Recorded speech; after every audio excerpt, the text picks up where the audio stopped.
Now, you might ask, well, first of all, think of your own situation in relationship to the primate situation. How much of your time during the day are you spending interacting with other people in one form or another? Now, let's assume that that also means books, movies, all the artificial representations of people. We're going to consider those representations of people as well. And so then you might think, well, not when you're asleep, except you're dreaming, and you're almost inevitably dreaming of people. But when you're awake, well, what is it? Is it 80%? Is it 90%? I mean, it depends to some degree on how extroverted you are. Like if you're sufficiently extroverted, you're going to try to drive it up to 100%. You know, and if you're really introverted, maybe you go hide in a closet now and then because you can't stand being around people. But nonetheless, most of your environment is a social environment. You know, like we like to think of the environment as a forest or a landscape, something like that. But the environment is actually the niche in which you live, and the human niche is highly social. And then you add to that the fact that we're pair-bonding creatures and we have very long-lasting relationships. And our familial relationships are extraordinarily long-lasting as well. Plus, our period of dependency is extraordinarily long and serious. So, you know, we're, for all the ideas, mostly Western ideas about, radical individualism, we're unbelievably social creatures. And we can't really survive outside of a social context. And what that implies is that the fundamental categories of our perception are likely social. And that we've taken those fundamental categories and applied them to other things. So then imagine, here's some of the things that we know that higher order primates can track. They can track dominance. So, primates live in hierarchies. There's a female hierarchy and a male hierarchy. And, and the nature of those hierarchies depends on the primate.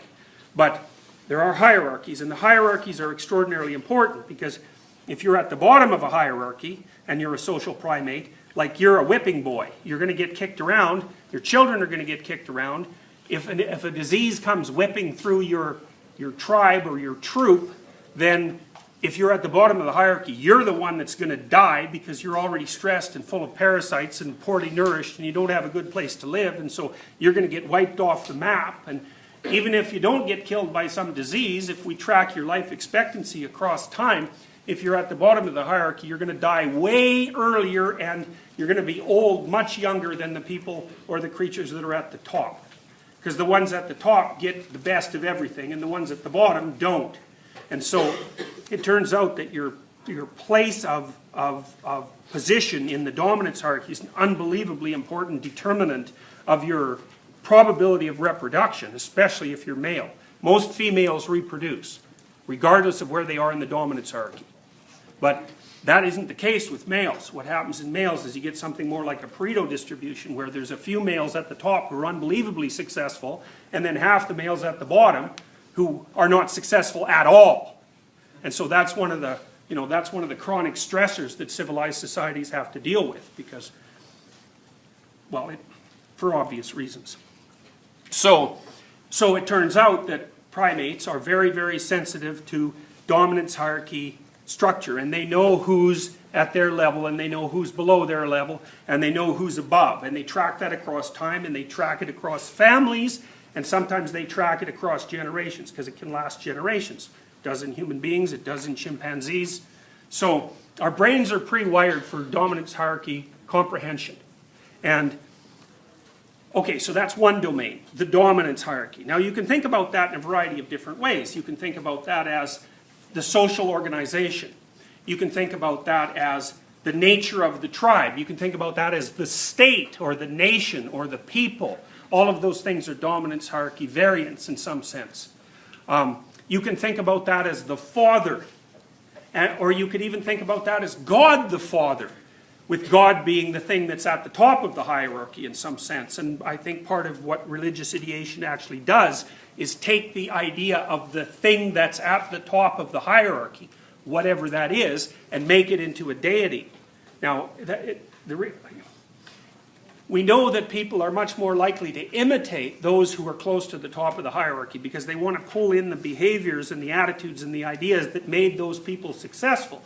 And you might think with regards to human beings that because we're extraordinarily intelligent and very much able to abstract, that what we can do is we can look across dominance hierarchies, because there are multiple sorts of dominance hierarchies among human beings, and we can say, okay, well, this person's at the top here, and then this person's at the top here, and this person's at the top here, and all those top people share things in common that make them the top, and then we can abstract out what the top means, and we can say, that's the top thing.